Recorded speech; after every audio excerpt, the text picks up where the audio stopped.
नमस्कार। आकाशवाणी जयपुर अजमेर से प्रस्तुत है प्रादेशिक समाचार।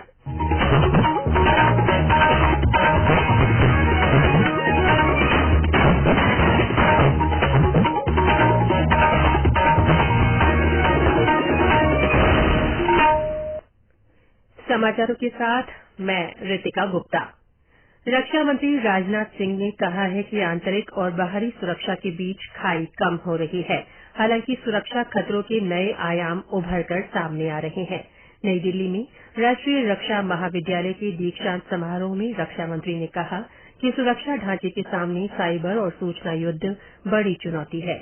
उन्होंने कहा कि बिजली उत्पादन, परिवहन, सार्वजनिक क्षेत्र और विनिर्माण की प्रमुख कंपनियों पर साइबर हमले का ज्यादा खतरा बना रहता है। सूचना युद्ध की चुनौतियों के संबंध में श्री सिंह ने कहा कि इससे देश में राजनीतिक स्थिरता को खतरा पैदा हो सकता है। उन्होंने कहा कि सोशल मीडिया और अन्य ऑनलाइन मंचों का इस्तेमाल लोगों की राय या दृष्टिकोण में परिवर्तन के लिए किया जा रहा है।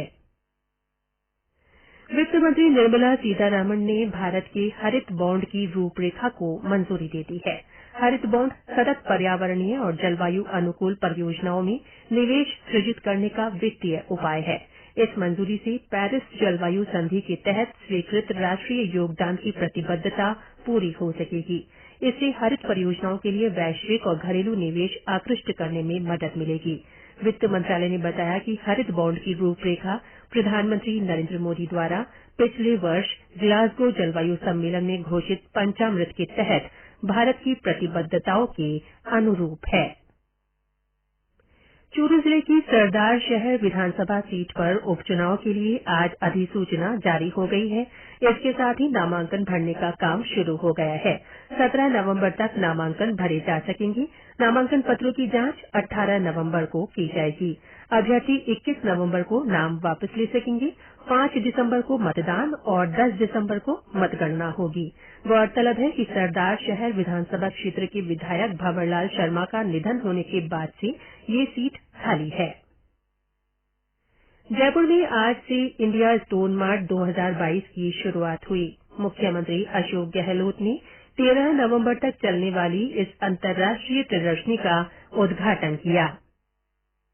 प्रदर्शनी में प्राकृतिक पत्थरों, सहायक उत्पादों और सेवाओं को व्यापक रूप से प्रदर्शित किया जा रहा है। यह आयोजन स्टोन इंडस्ट्री के विभिन्न हितधारकों जैसे घरेलू और विदेशी उत्पादकों, निर्यातकों, आयातकों और उपभोक्ताओं को एक साथ लाएगा।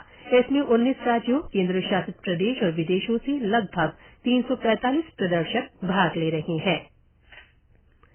आजादी का अमृत महोत्सव के तहत आज से डूंगरपुर में सूचना एवं प्रसारण मंत्रालय के केंद्रीय संचार ब्यूरो क्षेत्रीय कार्यालय की ओर से श्री भोगीलाल पंड्या राजकीय महाविद्यालय परिसर में 3 दिवसीय प्रदर्शनी शुरू हुई। प्रदर्शनी के माध्यम से स्वतंत्रता सेनानियों और महापुरुषों के जीवन से जुड़ी घटनाओं और उनके द्वारा देश को आजाद कराने में किए गए योगदान के बारे में युवा पीढ़ी को जागरूक किया जाएगा। भरतपुर में 16 से 22 नवंबर तक आयोजित होने वाले संभाग स्तरीय अमृता हाट बाजार की व्यवस्थाओं को लेकर संभागीय आयुक्त सावरमल वर्मा ने आज अधिकारियों की बैठक ली। उन्होंने हाट को प्रभावी बनाने और जन भागीदारी सुनिश्चित करने के लिए प्रमुख स्थलों पर बैनर और पोस्टर लगवाने के निर्देश दिए। बांसवाड़ा जिले के अंबापुरा थाना क्षेत्र के डेरी गांव में 2 मोटरसाइकिलों की आमने सामने की टक्कर में 4 लोगों की मौत हो गई और 2 अन्य घायल हो गए। घायलों को जिला अस्पताल में भर्ती कराया गया है। उधर उदयपुर शहर के गोवर्धन विलास थाना क्षेत्र में मोटरसाइकिल की टक्कर से एक महिला की मौत हो गई। राजस्थान लोक सेवा आयोग ने संस्कृत शिक्षा विभाग में प्राध्यापक प्रतियोगी परीक्षा 2022 के अभ्यर्थियों के लिए परीक्षा जिले आवंटित कर दिए हैं। ये परीक्षा 15 नवंबर को अजमेर, जयपुर और जोधपुर जिला मुख्यालय पर होगी। प्रदेश में पिछले 24 घंटों में पश्चिमी विक्षोभ के असर से कई स्थानों पर बारिश हुई है। सीकर, धौलपुर, सवाईमाधोपुर, भरतपुर और जयपुर में कहीं कहीं हल्की बरसात हुई। बरसात के बाद हवाओं में ठंडक बढ़ने से सर्दी के असर में बढ़ोतरी हुई है। न्यूनतम तापमान में गिरावट आई है।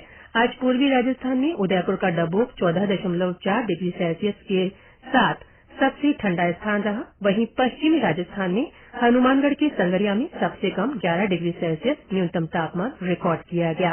इसी के साथ प्रादेशिक समाचार बुलेटिन समाप्त हुआ। नमस्कार।